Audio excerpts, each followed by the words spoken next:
Um, yeah, so this is making a SOC Analyst Know Your Data. I am Paul Aronhalt. So let's jump in here. So who am I? I'm a former MSSP analyst. For those who aren't hip on the acronyms, it's a managed security services provider. So I've been in roles where I have done a lot of the stuff that I'm going to be talking about today. And I kind of know a lot of the pain points and just pieces of information that you really don't get right at the outset. So hopefully my background can help there. Currently working in digital forensics incident response. It's a pretty cool role. Gotten to learn a lot of things that I can kind of pass down to people getting into the field, and just discovered really enjoy watching other people learn. So yeah, I get into digital forensics incident response and malware analysis and reverse engineering here recently. So it's been a fun adventure. Outside of professional life, I'm a husband and a father. I got 2 kids, and my wife is here. Hi, Karen. And beyond that, I am a hobby woodworker and home brewer, so I can geek out about that stuff pretty good with people. So what are we here to talk about? Knowing the basics. We can't defend what we don't fully understand. And as anybody is releasing, looking into information security, it's a really broad set of topics, and there's a lot of different disciplines within it that you can kind of get lost in. So getting a good start on how do I get started? How do I jump into this field? Or how do I move from like IT over into it? It can be daunting for people thinking, well, I need 10 years of experience in this to get an entry job, but there's a lot you can get into with just understanding basics, understanding data. So what are we talking about here? Mostly we're going to go into data that you're going to see from your network devices, your identity providers, and endpoint services. So we want to understand where our data is coming from, obviously, how we're going to use it. So big thing I want to really focus on is knowing data, not tools.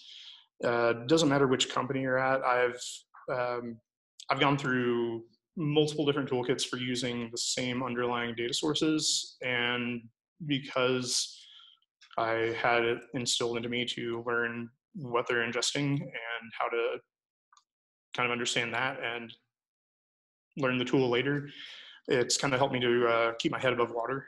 So some stuff I want to share there. It really keeps your skills portable. Changing from an MSP to working at now a large company where I am now one of the individuals that I normally would have communicated with at my previous role. It really helps you kind of jump over that hurdle of learning, like relearning all the toolkit. I just have to learn where stuff is in the interfaces. So hopefully I can pass some of that on to you. So we also want to look at intrusion analysis. A lot of level 1 analyst roles, really, you don't get into it, especially with the service provider roles. You really only see the first couple steps. So going into how your role as monitoring and detection really plays into that's really, really important, and how that plays into the what is it, why does it matter? So along with that, we'll go into detection maturity, how the different detections require a different amount of expertise, and they're going to give you some positives, some negatives, and we kind of go into those. So attack frameworks, everybody's probably heard of both Lockheed Martin kill chain and MITRE's ATT and CK. I'll only be covering the former. The latter can just drone on and on and on about, because it is what it is. So what we really care about here is understanding at its most basic level how adversaries are interacting with your network. And that's what we really want to cover there. And just to round it all out, our detection and response goals, how do we tie together everything that we have just laid out before us here? So let's jump into it.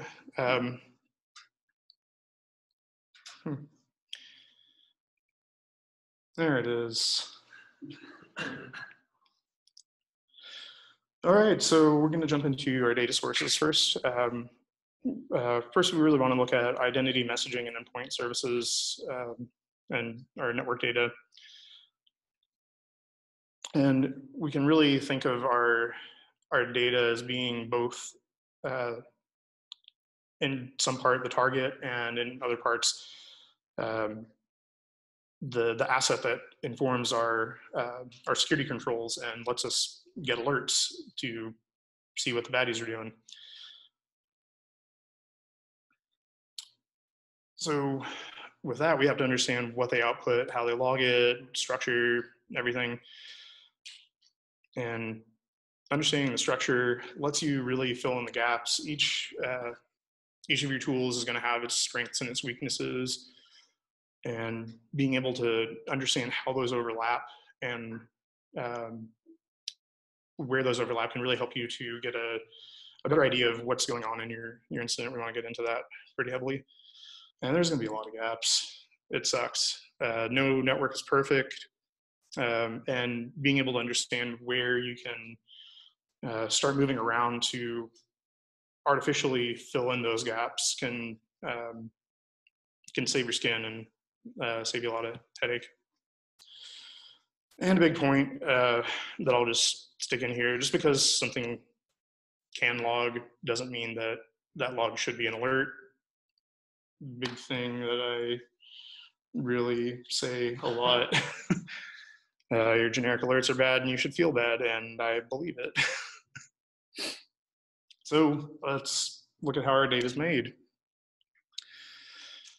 So we have to really think of what are our data sources in these different categories. So we're looking at network data right now. So primarily, whenever a company puts it together like an Elk stack or a SIM, they're going to start throwing their firewall logs, their load balancers, their proxy logs, and what's it utilities that bind you is who requested what and when. You can, to some extent, see just the basics of which IP addresses, which ports, and sometimes with protocols, depending on your vendor. I won't get into that because that's a whole other can of worms. Then your network hardware. Basically will give you access to both your network flow data, which is basically it's like short form of your full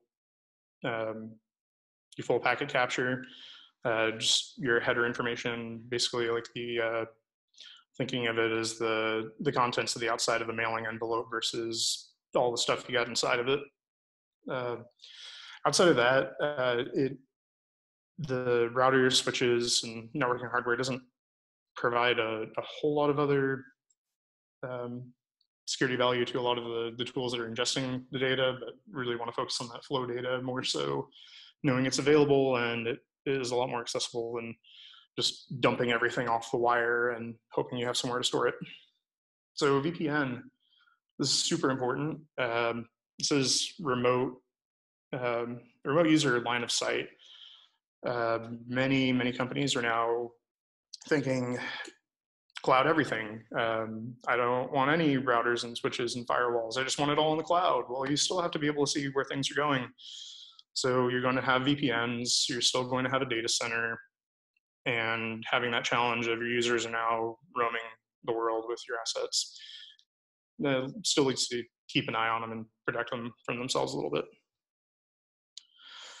So DNS and DHCP, very, very important, filling in the gaps here. Like I said, your security control deployments are not perfect. you're going to have gaps. You're going to have segments that you're probably not monitoring because reasons. You might not have budget for the sensors, or you just may have a weakness in, or not really weakness, but you just may have a blind spot in the data that a certain tool can see. So this really helps, especially in the case of having an IP address, but rapidly shifting DHCP leases. You can still find your end host, just will take you a little bit to get there. So those are our pivot points. So how do we get value out of these?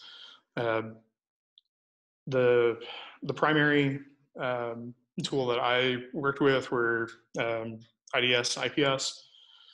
So we got Zeek, Bro, however you want to refer to it now that it's rebranded, Snort and Suricata. Snort and Suricata, two different things, use basically equivalent language to accomplish the same ends. And you also have your next-gen firewalls, which basically just, it's a firewall with IDS, IPS languages built into it and a little more features. And I won't get into that because that's another whole can of worms, but that lets you get your value off of that live feed from your firewalls, so that the big fire hose of data helps pare it down into something that you can actually alert on, you can actually store. So just individual tools beyond that for like really understanding the data, and it's more so what will kind of arm you to be prepared for using these. So Wireshark, you really have to have a means of getting at the data. Wireshark is a really great one just for understanding, like having data to understand protocols themselves. You, with your laptops and your phones in front of you, have just an endless supply of different protocols you can push through your home network, and Wireshark will let you pull that down and just have at it, see what patterns you can do. Can you fingerprint certain protocols that you use, certain services that you use? So that's where you get into Zeek, Bro, Suricata, and Snort, and I need some water.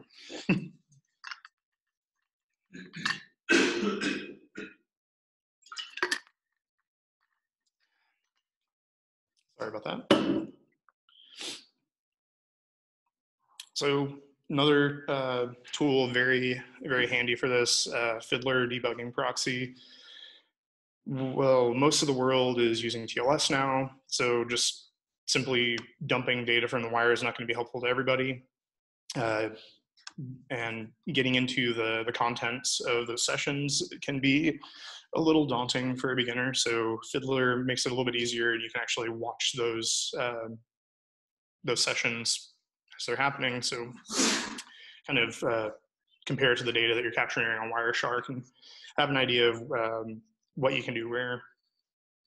And TCP dump, basically headless Wireshark dumping. You're not going to have the pretty interface and easy filtering, but it will let you dump data that you can use in Wireshark. It's very important to know, because if you're going to use an IDS, you will rely on it very heavily, and the underlying Berkeley packet filter. So definitely something to be pretty familiar with. That did not switch. There we go. So now we'll move on to our identity, messaging, and data sources. So first thing I really want to cover here is the Windows event logging.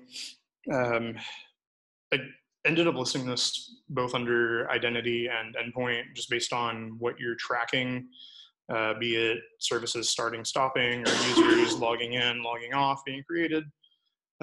It's very, very useful for both of those. They're from providing proof of unauthorized access or different actions that may have happened.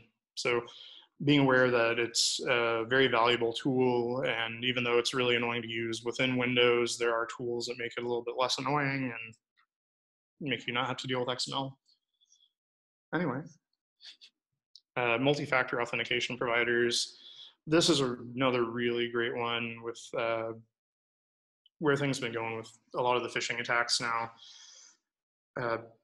Having your data to show whether or not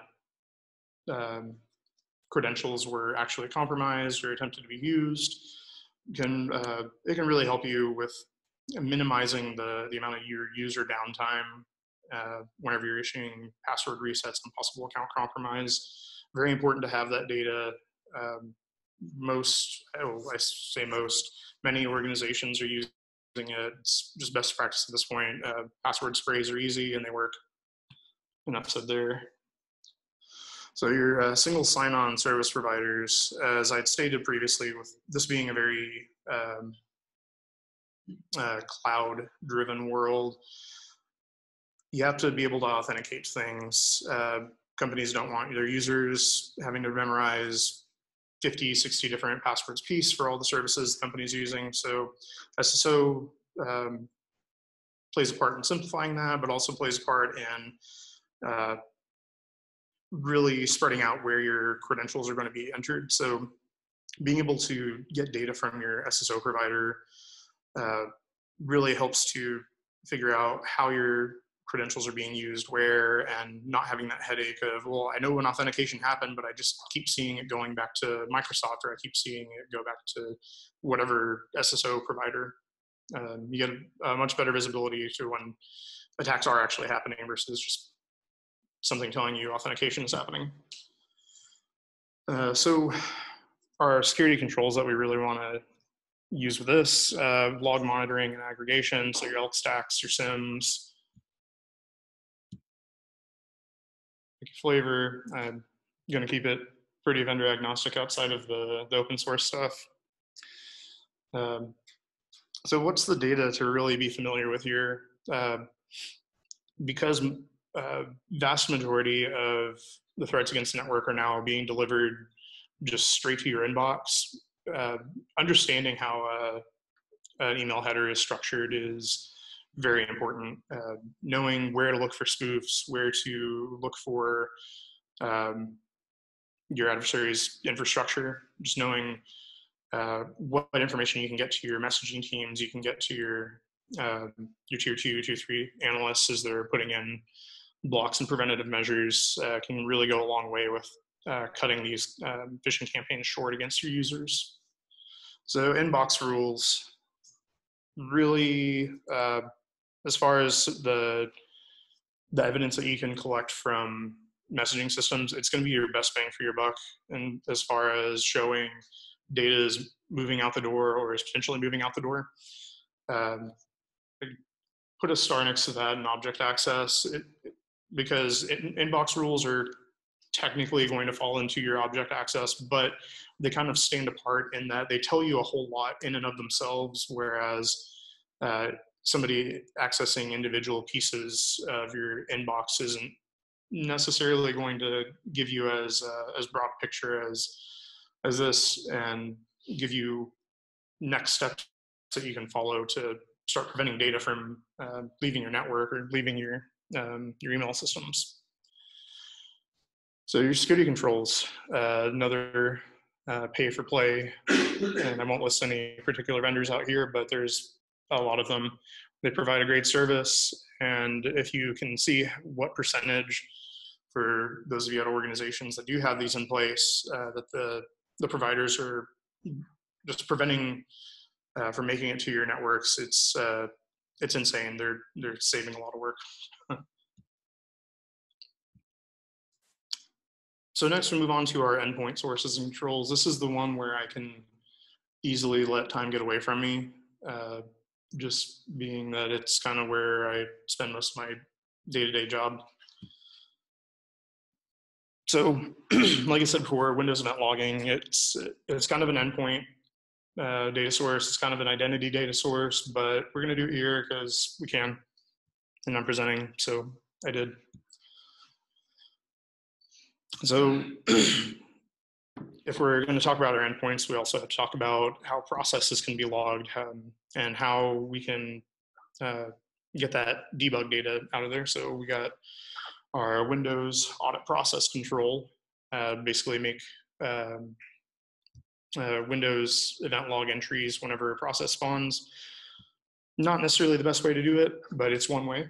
There's auditd in Linux, which kind of does the same thing, and OpenBSM in macOS, which coincidentally get used in our security controls.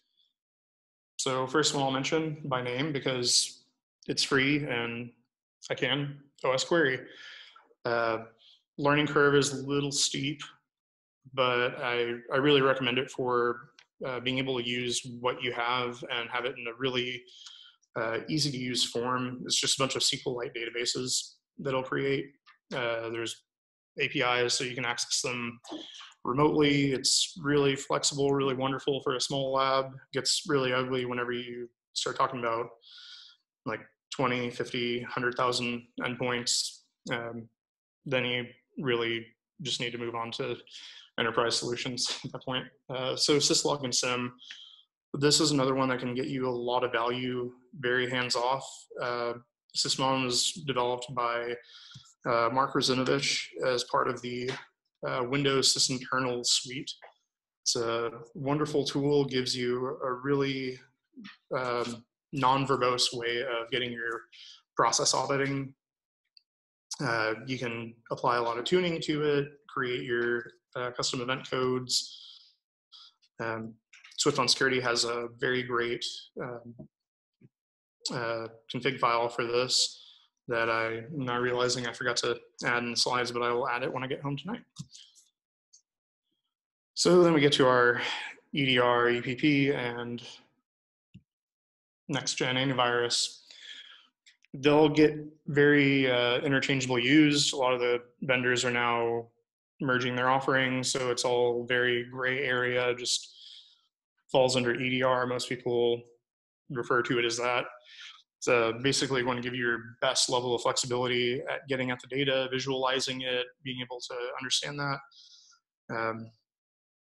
But once you get there, you still have to be able to export the data. So here's your tools and resources. So the first one I'd already mentioned, Sysmon, highly recommended for being hands-off. It's very GPO friendly.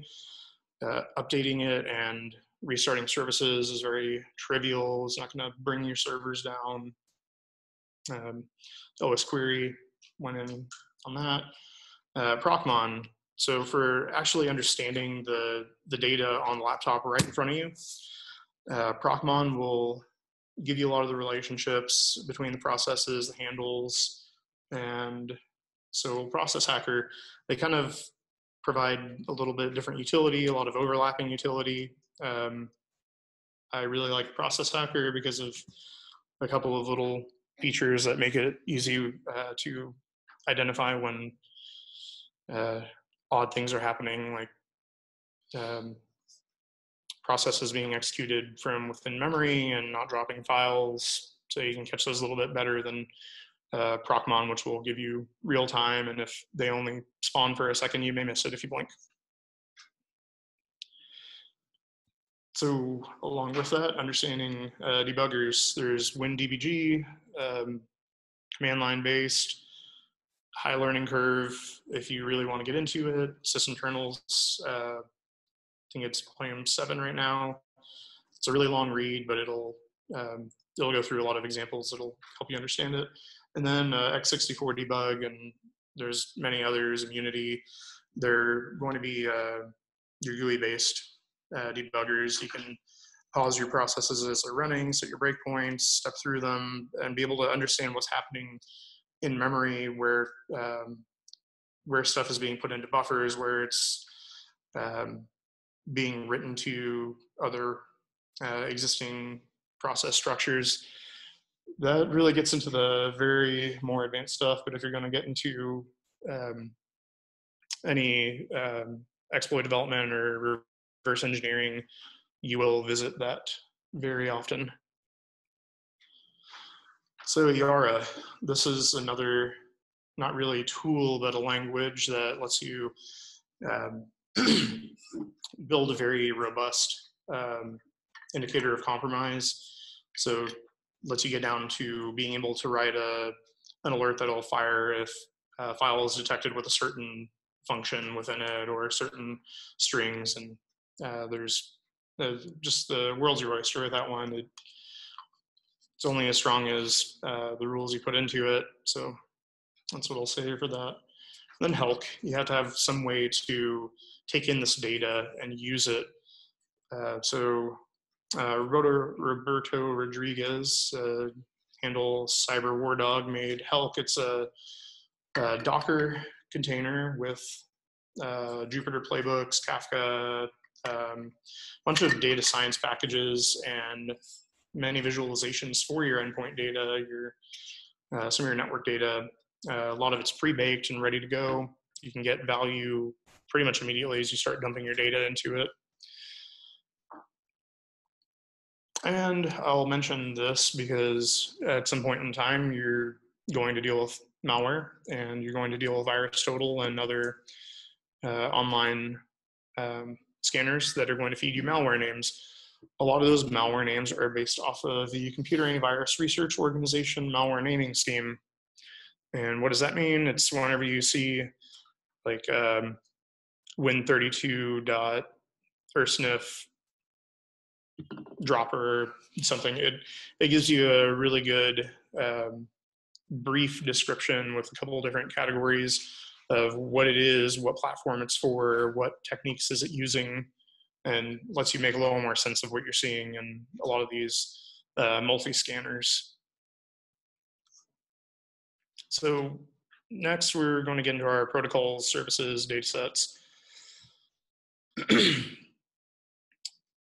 So when we start looking at endpoint data and what a lot of that gives us access to is databases, which coincidentally are one of our, I'll say, kind of perimeter in that the web servers are in front of them and they end up being the target through SQL injections. But you still have to understand what the attacks look like. So knowing some SQL syntax really goes a long way for being able to pick that out of your web requests. And how do you learn that? SQL databases are everywhere. SQL is a very portable language. Your Chrome browser, your Firefox browser, most of the backend to your iOS and Android devices, it's all a bunch of SQLite databases. So you have the data available to you. And it's just a matter of getting yourself a navigator and getting familiar. So web, we really want to understand how our clients' requests and server responses are structured. What it's going to provide us is a means of actually writing our IDS signatures, writing our higher quality detection. So we're not relying on IP addresses. We're not relying on blocking by domain. We can actually start looking at, well, I know they always have this string in their GET request, so I can just always drop or reset those packets or drop those packets. So with that, also be aware of your HTTP response codes. That can save you a lot of time when maybe you do get a response code in your Suricata detection, and you can have an idea of whether it was a successful attack or not, or if you can just move on with your life and not get more gray hair like me.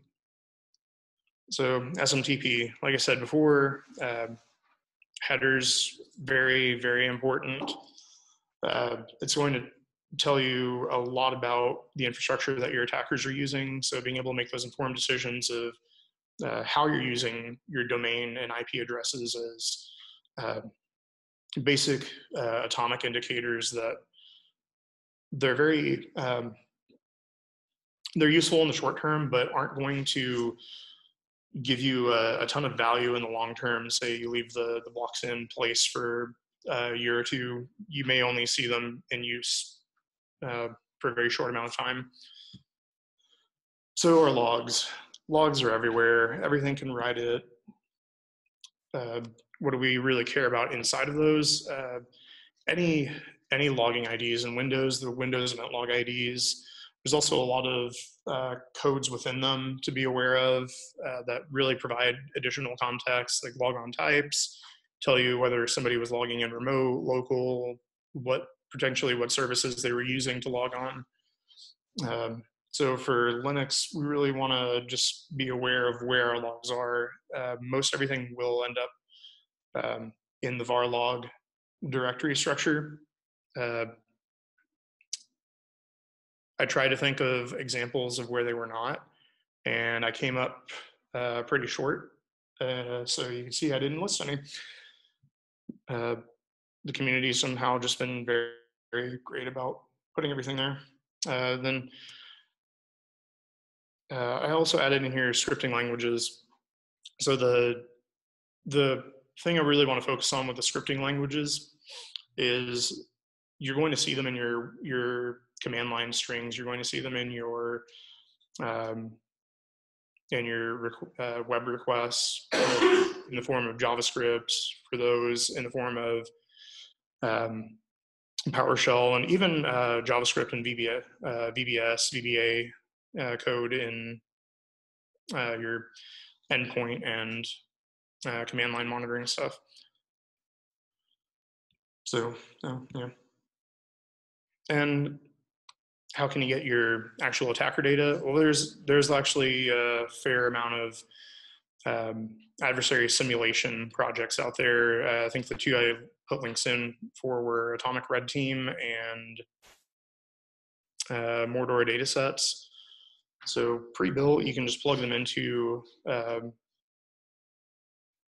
your detection lab, or in the case of Mordor Datasets, you can drop it right into Helk because it was written by the same guy.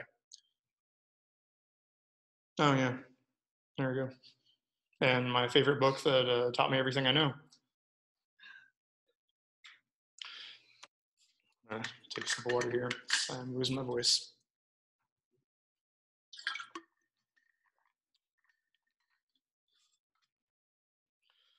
So now we get past the data, we're looking at how does this all play into intrusion analysis, and what are we going to get out of it? So the next couple of slides are going to be things that they're not going to affect you in your day-to-day as a level 1, level 2 analyst, but they really play into how analysts in any organization should be carrying out their decision-making as they're coming across threats. So this is the diamond model of intrusion analysis based on a white paper written by Sergio Caltagirone, Chris Betts, and Andrew Pendergast. So what's it tell us? We have 4 points here that are all connected by a line, and there's actually another implied dotted line between infrastructure and capability. So like I said, this is made using data that you observe as an analyst and plays into your decision making. So when we're looking at this, we're asking ourselves, who's your adversary? What's their infrastructure? What are their capabilities? And who are your adversary's targets? So very self-explanatory, but why does it all matter? How do I use it? So the beauty with the simplicity of this model is it lets you slowly over time build profiles about who is attacking your network, be it individuals or groups, depending how granular your organization's trying to go with their attribution. If you build enough of these, you can really start building a profile on what technologies your adversaries are using. The immediate use of this is you're basically always going to start with an adversary and a victim. The adversary is very difficult to connect to the victim because you don't know who they are. But if they have attacked you, you have both infrastructure and capability. Infrastructure is going to be what addresses they're using, which hosting providers potentially they're using. It doesn't go down to just the data, but different things tied to that data, like I said, the hosting providers. Then we look at the capabilities. It's going to be the software that they're using against you, different techniques, be it DLL side loading or trying to go completely fileless and using that boogeyman word to move invisibly in your network. But once you have many of these, you can start connecting those together and have an idea of where you need to really start hardening your defenses. And, yep. Before you move on from this slide, someone asked, how can you discern the answers to the questions?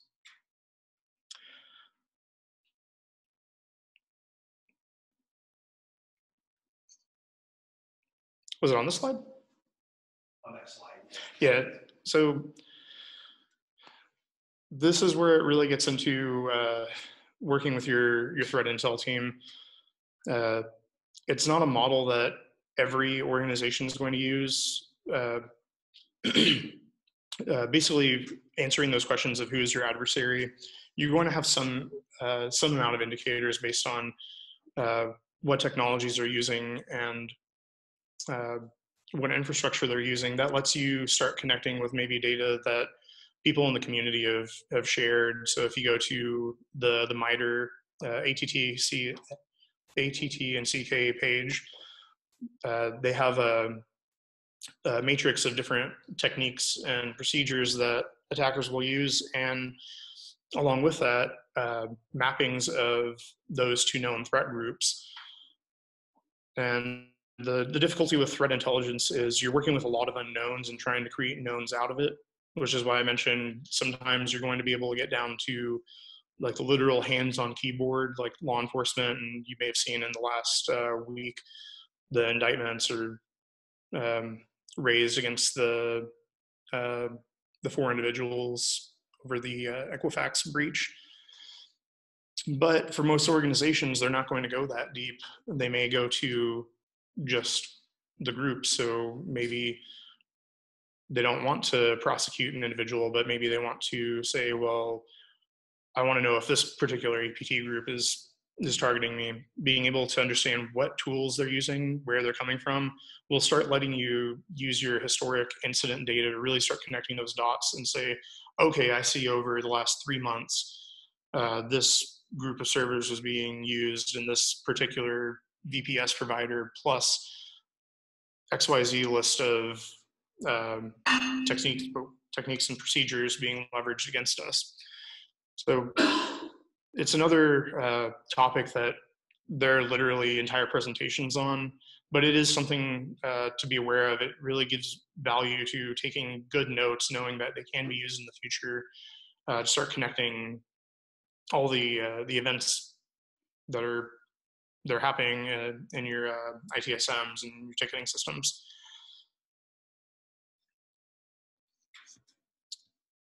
So, along with that, we'll start building our indicators. So the indicators are going to be somewhat influenced by data that goes into the into the diamond model. So the model I wanted to share with you guys is Ryan Stolian's detection maturity levels.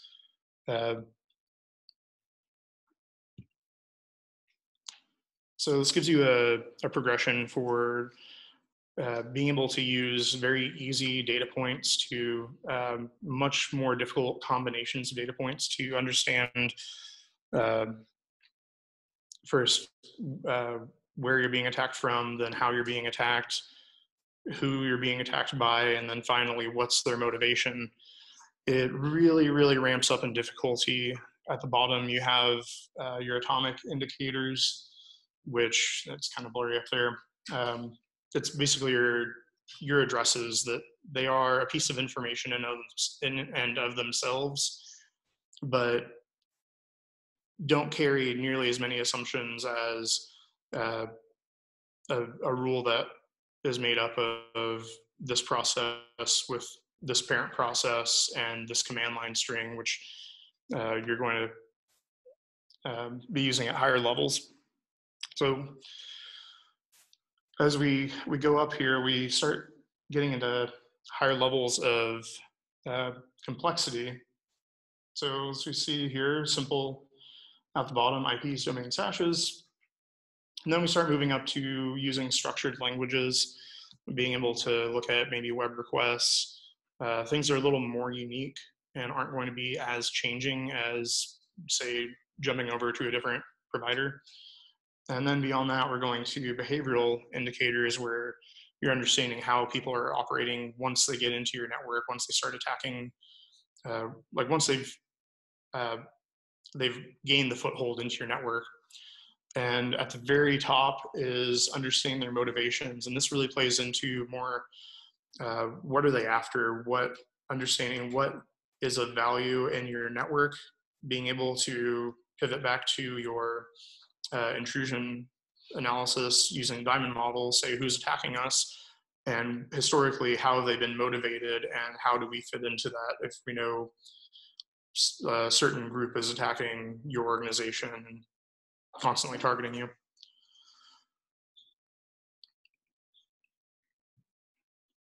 So at the very top, think of these more so as your finished intelligence profiles that you're going to see from, say, your big name vendors, FireEye, CrowdStrike, and some others provide really great info on the attackers themselves that doesn't really play into your day-to-day detections. But whenever you're operating at the level where you're actually paying attention to the groups attacking you, they begin to get very valuable because they can start trickling down into these lower levels and really informing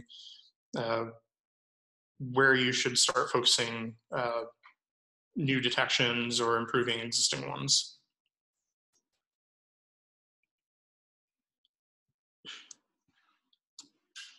And using the data, why is it hard? So there's another model. This one is by David Bianco from SANS Institute. It's the pyramid of pain. So the way the pyramid works is we have the easiest stuff at the bottom, the most difficult stuff at the top. It's basically ordered by ease of use. It's very easy to search for hashes, IP addresses, domain names, but as you start working your way up, it's not as trivial as just plug in a single value and start getting your value out of that. So coincidentally, it also plays into the ease of use for your adversary to pivot away from detections that you may have built against them. So it's very easy for you to plug in IP addresses, but it's very easy for them to just reboot their AWS instance, reboot their whatever flavor of cloud hosting provider they've got, and just come at you with a new IP address. But when you start getting up to domain names, it's a little more time consuming because now they've got to deal with their registrar. And then up at the very top, you start getting into the TTPs and understanding techniques that they're using and what combinations of those that they're using them. Those are a little bit more difficult because you're looking at how do I retrain myself to operate behind the keyboard differently, and changing how you do things can be a huge challenge. Just pay attention to how you issue command line flags and in what order. It'll feel weird sometimes if you issue them in the wrong order, if you've been at it long enough. So that's what I'll say there. So the ordering from easy to tough, it also lets you see how we look at the bottom level as just quick fixes versus long-term value. The blocking IP addresses it'll buy you hours or days, but ultimately, if somebody is adequately motivated to steal something from your company, they're going to keep coming back, and you don't want to just keep playing whack-a-mole. So you want to start pushing your detections up the pyramid, getting more difficult, but also reaping more value for you as the analyst. So these are also very useful for building intelligence. You know, point in time, how to use your IP addresses. They may be valuable for a short amount of time. But if you're doing any historic threat hunting or any deep dives that way, the retroactive point in time threat intelligence can really help you make use of what's otherwise very, very raw data. So this also lets you determine where to spend your efforts and how to spend your efforts. Do you put them into building behavioral detections? How do you focus on just the very simple atomic indicators? So it'll play in not as much on your day-to-day, but whenever you start looking at long-term strategies and how to get into a mindset once you're moving past your entry-level positions and start getting into the positions where you're making some of those decisions that influence what tools you're going to be going with as an organization and how you're going to operate. So attack frameworks, we'll just briefly go over the Lockheed Martin kill chain. So why is it valuable? It shows you in general that attacks can happen in phases, but you can skip phases. Business email compromise and credential phishing is a great one. The action on objective is steal login data, assume an identity. You can just jump straight to the end after you've exploited, and just from there to there, maybe seconds or minutes have passed and there's no additional detections along the way. Goals have been achieved, whereas if you're looking at a malware installation, they have to get into your network, exploit their way in, maintain persistence, move laterally if they don't land on the system where they're trying to get their value from, and then eventually get their actions on objective.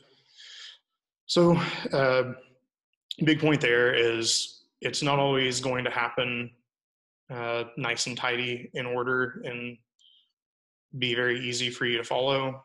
I wish I would have added this picture from a course I took. It was a comparison of what you think an investigation is going to be following footprints through a snowy alley, and in reality, it's just a bunch of gray slush with some footprints in it in all directions, and that's what you're going to end up with a lot of these. It's not linear. When you see framework, just think it's not law, it's just a general guide. What it does help you with is really prioritizing your alerts. How do you, as a tier 1 analyst, respond to, say, like your phishing alerts? Well, you know, if you're seeing inbox rules being created, the damage has been done, access to the account has happened. But if you're catching the phishing email itself and alerting on that, well, you have a much lower sense of urgency to get right to it this second. It's the difference of being in an analyst queue versus being escalated up to management over, say, one of your C-levels has their account compromised and is now spamming all your customers. So it also provides insight into the attack stages where your organization's lacking visibility. For many organizations, they put a lot of effort into detection at the perimeter and detecting basically what ends up being actions on objective, which it's really a failing strategy, because at that point you're reacting to the smash and grab and just cleaning up the pieces afterwards. And if you're tracking your incidents using diamond model or just doing in-depth intrusion analysis, that way you can really start to determine where those value adds are going to be. So making cases for maybe we need more time per week for focusing on signatures for our existing EDR, or if you don't have an EDR, getting one in there because you're only detecting at phishing delivery and data exfiltration. And so beyond that, incident response lifecycle. There's many models to it. I'm going to share two. The first one being the SANS FICRL process. So this one has 6 distinct phases, and this is where you take that value add that I had talked about in the previous slide of where do you focus your detections, and we'll start informing how you can start moving about the incident response process and what you're going to do at the various phases. So preparation phase is basically your day-to-day operations, making sure that your tools are alive, your signatures are loaded and valid, that everything's functioning as intended, and everything's good. So identification, this is where you start getting your alerts and start making your initial analysis. You're going to see an asterisk on a couple of these. This is where we enter the loop. And in the incident response lifecycle, it's just a bunch of loops, and they'll continue until they're done. So the effort that you put into identification will help you with achieving containment. And what I mean by containment is preventing any further damage from occurring, and being able to categorize your alerts into attack stages using the kill chain as your model will let you know, well, do I need to put in firewall blocks now, or can we wait till we've really assessed what are all the involved accounts or endpoints or what have you. So once you've gone through your containment, you'll go into eradication. That's where you start actually bringing the systems offline, cleaning them up, issuing your password resets, and generally beginning the process of returning to business as usual. So then we get to recovery. This is where we exit the loop. Before I go really into that, the reason why I mentioned there's a loop there is depending on how good a job you did at identification and containment, you may have to repeat the entire process all over again. You have cases of reinfections.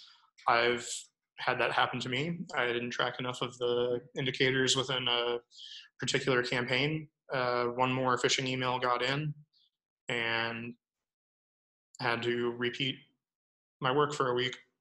It's painful. So knowing that it's not done once you click a checkbox or have a menu option say, yeah, you're in recovery, you're good to go. No, just always be suspicious. And once you get to recovery, you're basically validating that everything that you did previously has actually done the job. This is where basically you'll make the decision of jumping back to identification and going back through containment and figuring out how the adversary got back in. Then lessons learned. If you're taking really good notes as you're going through an incident, this is where you're going to take those notes, turn it into additional detections, pivot off of your knowledge of where things happened in your attack frameworks, and start really adding priorities and risk scores to your detection, so you're not just kind of giving a yes or no, good or bad answer whenever they actually do start firing off in your security controls. So we also have the NIST 800-61R2. Won't really take much time on this one. It's really a simplified version of what I just went through. Preparation, basically the same concept applies as in the SANS model. Detection and analysis, this is where we kind of look at the identification. This is where you're doing your tier 1, tier 2 analyst duties, getting the alerts, verifying them, and deciding whether or not they need to be dismissed or move on to maybe escalation or further review. Then the way NIST structures things, they actually lump containment, eradication, and recovery together. And that goes back into that loop that I was talking about. They just choose to not abstract it out as much. And then the post-incident activity, same thing as lessons learned. But big takeaway there, it's not a linear set of tasks. You're going to loop through it. You won't always loop through it. Sometimes you get lucky and you go straight through it and everything's all right. But for the most part, you repeat until you know it's clean, and you just do this a lot.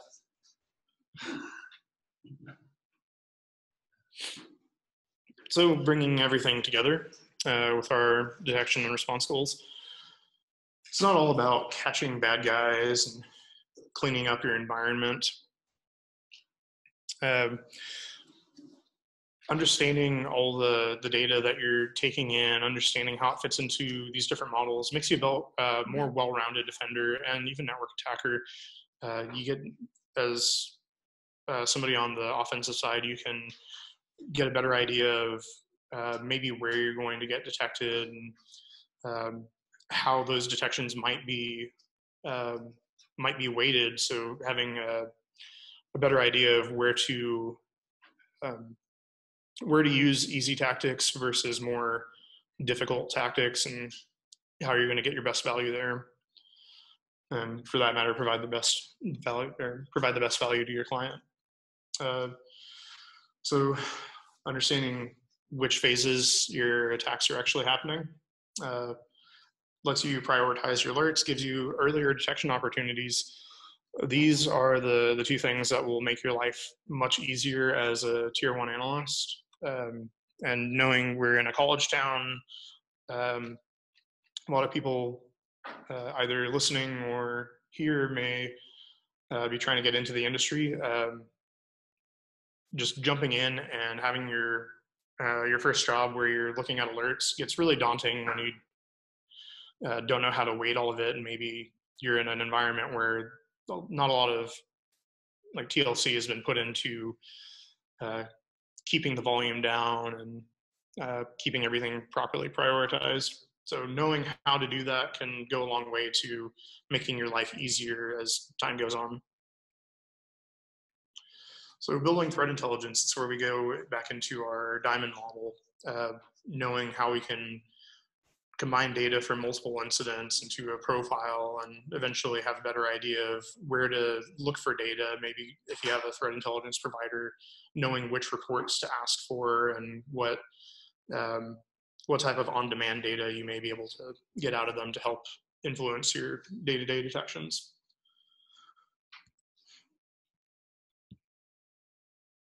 So this will help you improve your alert rules. A lot of your vendors are going to rely on threat feeds, which they're okay. For the most part, you're going to get IP addresses and domains and stuff that's useful for a finite amount of time. But if you're able to take really good notes or work off of really good notes that your team has taken, you can start putting together those behavioral rules or any of the structured languages, be it Yara, OpenIOC, Suricata, Snort. You can start building rules that are going to last you a lot longer and not require as much reliance on feeds that you have little control over. So along with that, false positive reporting. That is probably one of the most important things that I have drilled into most analysts I've worked with. One of the guys I trained is back here, and he can attest to that. It's your gift to yourself is what it is. For every 100 alerts, if you know that you have about a 10% false positive rate, that's 10% of the alerts you don't have to look at next week. And those stack up on themselves quite a bit. You're not going to get down to viewing 0 alerts, but you're going to get back into very manageable numbers. But just really keep that in mind when you're just working through. Don't just dismiss it, really consider if refinement is needed. And really, that's going to be your only thing that fights alert fatigue. Machine learning is not going to help you. It's just going to make more alerts. It's still very much up to the staff to make your detections better. So my advice to new analysts, know normal. You have so much data just at your disposal on your laptops, your home desktops. If assuming they're not running malware, you can get a pretty good baseline for how processes in Windows or Linux or Mac OS are supposed to behave, what spawns what your different network protocols look like. What it's going to do is abnormal is going to stand out really good. You'll have a leg up on improving existing rules and understanding where some might be just altogether bad in some environments, but it'll really influence your day-to-day. So what do we want to look at there? Process trees, user agent strings, ports and protocols and combinations of such. Those can be all over the place, and if you're able to actually do protocol inspection, awesome, it'll help with that. So build a home lab. That's probably going to be one of the most important things. Is you can't do all of your learning on the clock. Ideally, you would, but it doesn't always happen. So even today, I was working on mine. So again, build a home lab, and one more time, build a home lab. Our man Papa Shell back here, he had a really good presentation on building one on the cheap. Even incorporated some AWS into it, and it was really cool for giving you some value and being able to use Elk and a lot of these other tools and bring it all together and have basically a mini SOC. So find webcasts. There's a lot of really great ones. I'll plug SANS, Black Hills Information Security, and Active Countermeasures. Both organizations are really dedicated to education and providing just all kinds of material to help people in our community. It's a lot of work trying to understand individual topics and seek out knowledge where it may not exist in a textbook. Webcasts are really going to be a pretty good value, being that they're all free. So last point, it's a sore spot for me. Know about your data exposure when you're using online tools like VirusTotal, Hybrid Analysis, any of your multi-scanning engines. Whenever you're freely submitting data to them, they'll do a lot of work for you for identification, but they also make your data public. So an example I have of telling someone, stop, please don't do that. Had a customer that would always reach out to us when I was at an MSP, say, is this attachment phishing? We'd almost always say, no, it's not, and then proceed to find it submitted to VirusTotal and find out that it was an invoice for a very large company purchase. So good guys have access to those paid services, bad guys do too, and just be very aware of what you're throwing up there. You might be able to upload it, but chances are searching for your hash might be better. So that's my little spiel I'll put there. So a bunch of references, all the stuff that I mentioned in there. I'll add one in for OS query after. Any questions? There's a couple, we have some online. Someone asked, have you ever found value in not immediately shutting out an intruder found in your networks, like implementing the honeypot once you have those IOCs or anything?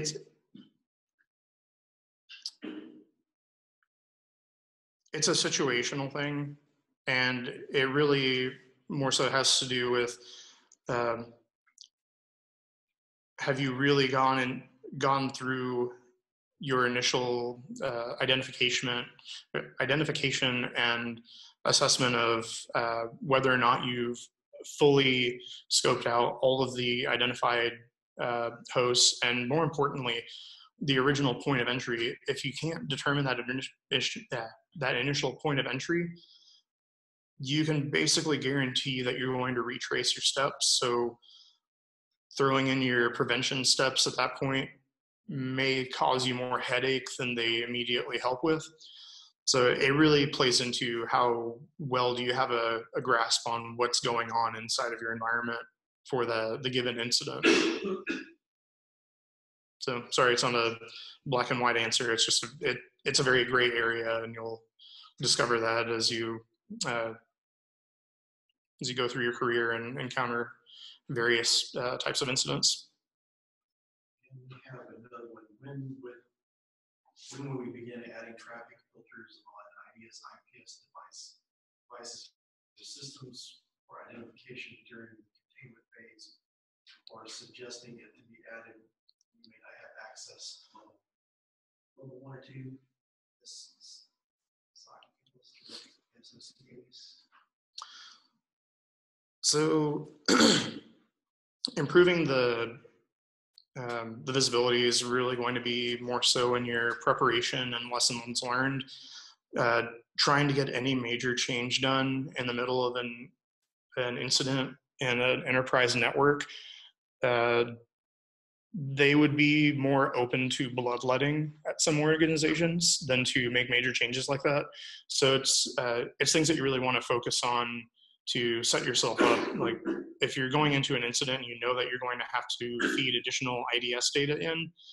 You've kind of done a bad job at your preparation and didn't adequately cover points at lessons learned in previous incidents. So you can do it, but it's more so going to be at the two tail ends of if you look at the SANS process, preparation and lessons learned is where you're really going to focus on that.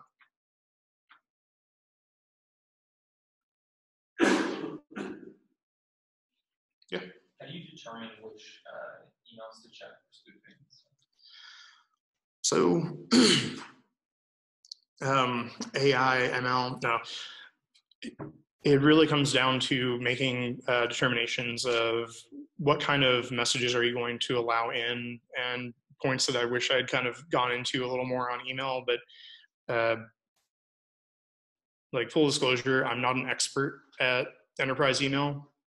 It is one of my weaker points, but I will say DMARC and making good use of SPF and DKIM will kind of help with like making some of that float to the surface. And what those are basically going to do is tell your mail infrastructure who are your allowed senders. And if you start seeing stuff outside of that, then it gives you chances for better opportunity to detect.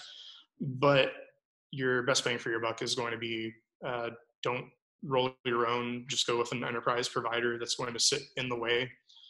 And they'll be able to do sandboxing and stuff that'll enrich the raw data beyond that.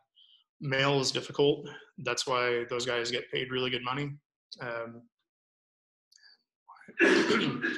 They're experts on it, and I'm not.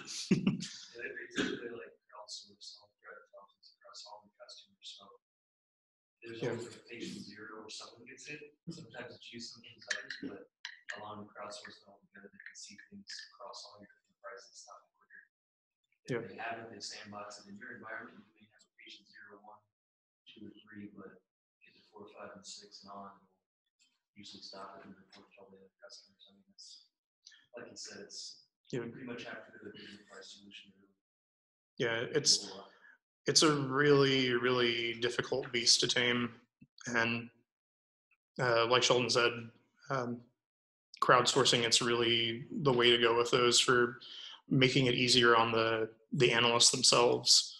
And that's why I focus more on understanding the data itself, because things are going to get through. You're always going to have your patient zero at your company that maybe doesn't fire an alert, and maybe you get the alert after it's already compromised an account, or maybe the user has reported it to your IT department and forwarded like your full email with headers and everything.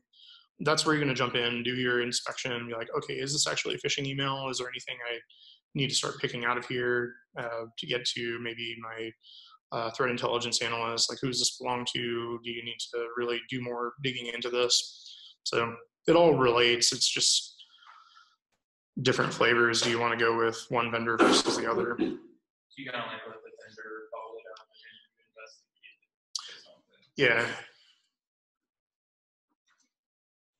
Someone on the line had a question about certs. It's asked what a cert really grabs the employer's eyes. That's a loaded question. That's so loaded. Because of my first slide, and I have two of them, sans. Problem there is they're super expensive. But if you can get in as a part of the work study program, it cuts it down from like $6,000 down to like $1,500, which is it's a lot more in line with like a 12-hour or 15-hour load at like a community college. And honestly, you're getting about the same amount of content, give or take, depending on which course. So, different type of cert, there's been a large uptake in command and control frameworks that create reverse tunnels over HTTPS and or over DNS records themselves. Do you have any advice for detecting those types of intrusions post-infection and blocking it? So that's really going to factor in on what's your current data collection. If you don't have an IDS in place currently, chances are what you may have is just the logs themselves. Depending on,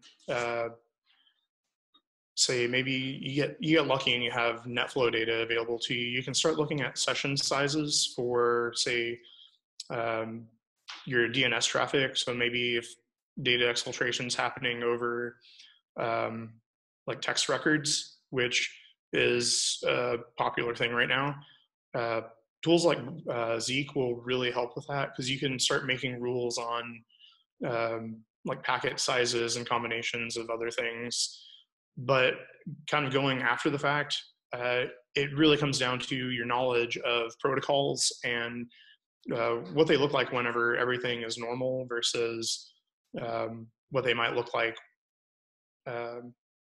when, say, like SSH is being tunneled over port 443, or you're seeing those data exfiltration attempts over DNS. It may not pop out, but it'll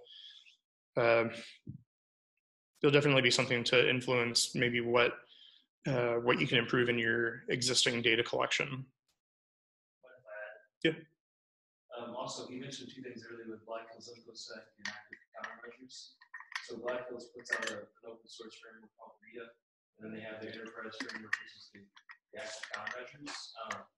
And they do beacon analysis, so they're basically feeding from Zeek or Bro data, and they're feeding into their platform, and they're looking for anomalies. They're looking for the command and control piece, not necessarily the data exfil piece, which he gave some good pointers in the actual data exfil detections, but they're actually taking machine learning algorithms to baseline out your environment and look for known beacons, which includes jitter, which includes a lot of different techniques that are taking place in C2 communication. So one of the better ways out there is some sort of beacon analysis. I know there's another one I think called Flare. The Flare, it's an after the fact. I don't know if it's just within Splunk you can run it, but another one called Flare where you can run it against your data after the fact, whereas RITA sits observes over time. But those are just two, Rita and Flare, they're two of the open source beacon analysis that you can use. Again, you have to have the data, but it's a way to detect it with a crap ton of noise. Thank you. Yeah, and kind of to go on that same point, Black Hills actually did a webcast like last month on setting up Zeek and Rita on a Raspberry Pi 4. I think you can get up and running for like under $150, and that's including like a 500 gig SSD. So really good option for getting to use some of those enterprise-ish open source tools. Some information on why Rita is such a big deal. John Strand and his team that put the tool together dropped a bunch of money on patents just so they could open source this thing in order for other vendors to not be able to take up the open source project and run with it to make a bunch of money. So it's great value, and for a home lab, it'll do some really cool things for you. You're gonna do another one of those like in March or May, I think. Yeah. A 6-hour workshop. Oh no. It was one of their weekly webcasts, but they are doing another training session in March or April. It's April, and they're limiting it to 4,500 people. The first week they had already 2,000. Yeah, I heard they had. Their first one they put out, they had 6,000 people, and they broke. Yeah, they broke Zoom or GoToMeeting, one of the two. Even if you get into it, they'll send you the link to download it, and it's even if you have no idea what you're doing with it, it's pretty good English speak towards what's going on, and it's very interesting. Yep. I have another question. Someone said, should their hair stand up on the back of our necks when we see port 445 being used? Should we always scrutinize S&P? Yes and no. It's going to depend on your environment. It's going to depend on what's acceptable.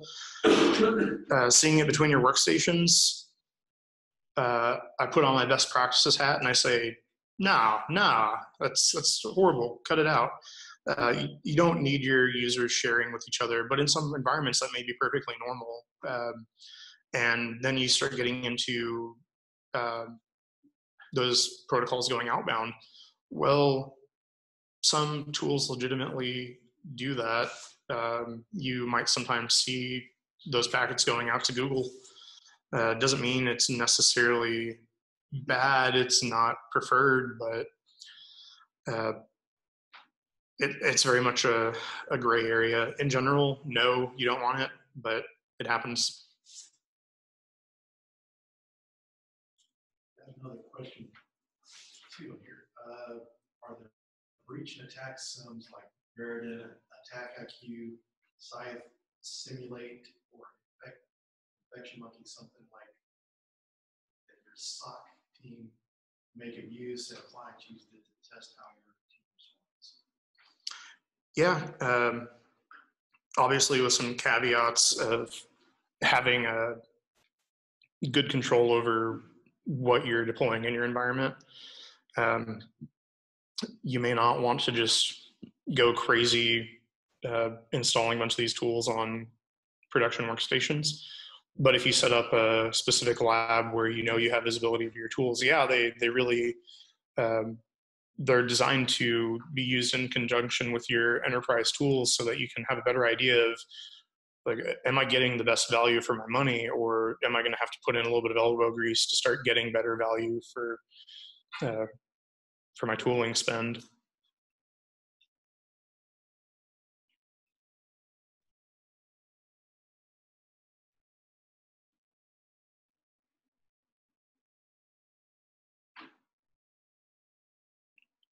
Anybody else? They asked, is there one you recommend or like? Can't really go into that, but I'll always opt for open source because it's the one that prevents resume generating events. Atomic Red Team. Yeah. Yeah, I think those are the two. And then there's also just in general generated data sets. The Cyber War Dog has the Mordor data sets, which I understand right is all based on actual APT techniques and tactics. So data you can pump directly into an elk, or if you have the ability into whatever tools will ingest it and get an idea of like what you're looking at there. But you may not get as much support on that, getting it like into your enterprise sims, but it is an option.